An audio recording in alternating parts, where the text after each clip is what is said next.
Wait, guys, I hate to interrupt here. Yes. But apparently we still have large problems with housing discrimination according to our PSA that we play every night. Oh, yeah. This is our favorite PSA. Ben, you didn't think the kind of housing discrimination still went on that goes on out there. But listen to this public service announcement they play on this show regularly. Play it, Anderson.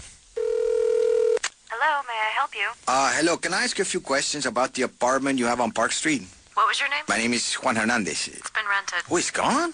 Sounded Indian Hello? at the beginning. Hello, my name is Sanjay Kumar. I am calling about the apartment on Park Street. It's not available. It's not available, but I just now saw it in the paper. Every day.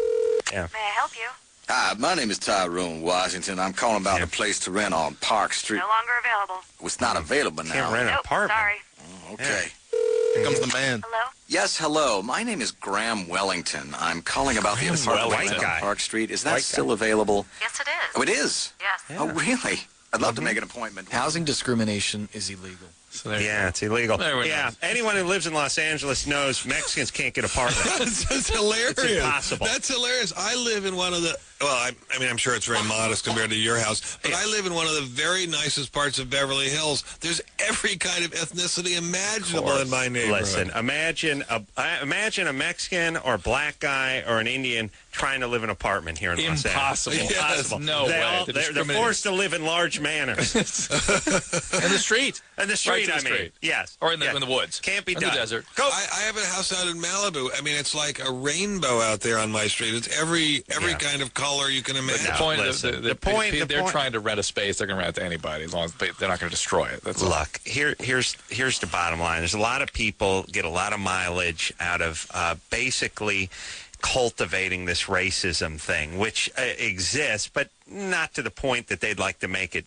seem. It's sort of It's a business for them. It's a business for them. And then they go ahead, I believe, and run this kind of crap, which just pisses off all the people that are depicted in it and makes them falsely think that we're living in a more racist environment than we actually are. I love your saying that because this was my main gripe against Al Gore in 2000, is when he was running, he was whipping up minorities and telling them they were being discriminated against. And when people would say to him, well, give us some concrete, specific examples, he would say, oh, it's just in the air. It's so deeply ingrained. You don't need examples. It's just all over. It's in the psyche of the white man.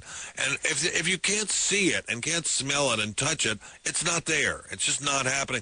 And compare and whatever is there compared to what was there a generation or two generations ago is nil. You know, my kids. And furthermore, hold on. You know, when Kerry gave his concession speech, he did that BS, but don't worry. By the way, I always like this part where you make your concession speech, you just got whooped, and your speech is, don't worry, I'm still on the job. It's like, look, buddy, you lost.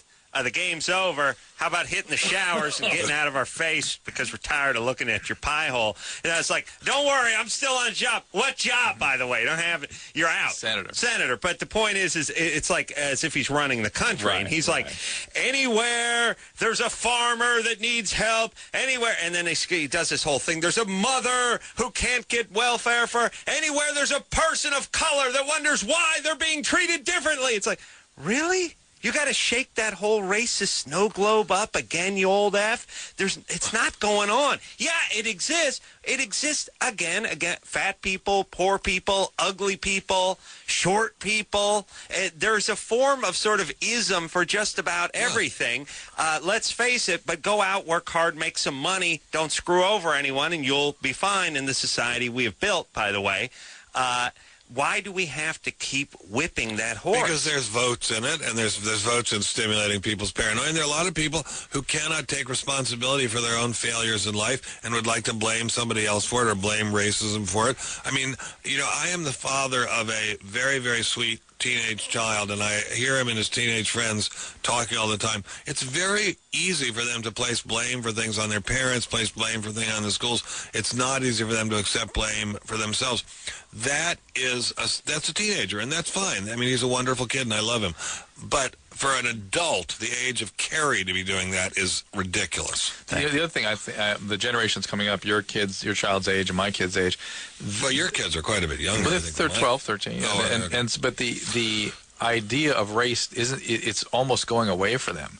Well, no, seriously. No, listen. I'm not sure about that. But listen, they don't say this is that kind of person. They say, well, he's got kind of brown skin, and he's got kind of curly hair. Ben, I don't think so. that's the way my kids and their friends Your are. kids are a little different. Let from him spend a weekend with Uncle Adam. I'll straighten him out. Yeah, let him spend a weekend with Tommy Stein and his friends because They'll straighten they him out. really they notice people's ethnicity very. I do very flashcards. I do Really? flashcards with my nephews. That's you. I'll give him a quick Mexican black guy. I'll just keep flashing. But Tommy doesn't discriminate against them. I mean, he has friends of every ethnicity, but believe me, he notices their ethnicity. He especially notices people from the Middle Eastern ethnicity and has very strong feelings about them. Oh, Profile. really? That's growing up in this Smart. world Profiling. climate kind of thing, or? No, it's growing up in Beverly Hills. Oh. All right. Well, there you go.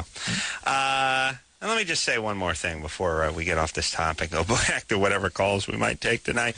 The whole part where we have to sort of pay the price or make amends for what our forefathers did in terms of plantations and slaves and whatever, Japanese internment camps and all this kind of stuff. By the way, rounding up the Japanese, putting them somewhere for a couple of years and then letting them go, not a great thing.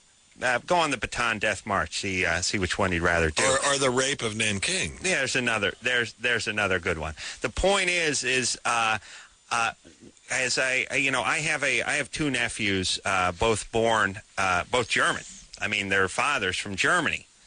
Should they be held responsible for what went on in World War II? Those kids? Oh, absolutely. Yeah, that's my point. Your nephew? Oh, yeah. My wife, both her parents were born in Italy. My family, one or two generations back, were born in Italy. We weren't here. We had no plantations. We had no slaves. We had no land. For Christ's sake, my dad doesn't even have any land. I'm the first guy who has any goddamn land in the Carolla families. In this country, yeah. Yes, and my wife's parents are from Italy. They're born in Italy. Our kid will not have much history on this soil, just like my nephews. They're German. Their father's from Germany. Should I blame them for what they did to the Jews? We established that, yes. Yeah, I know. Let's just look. We weren't here. Most everyone, look around Los Angeles. These people weren't here. You know what I mean? They couldn't Well, but be even racist. if their ancestors were there, I mean, it's really just not. There's no sense in blaming a great-great-grandchild or great-great-granddaughter for something done by her ancestors, especially if it was perfectly legal at the time. I mean, slavery was a moral horror show, but it was legal. So anyway. Yeah. No, look, there's no sense in doing it, but I'm just saying good luck finding, go ask around, see if you can find one of your buddies whose great-great-great whoever raised tobacco in Kentucky. You're just going to have... Well, my wife. You can do it. I can't do it all. Drew's family, all Polacks. Drew, you don't even know where they were. Russians. But my wife's family, you could do. All right, well, they're good. She should take a good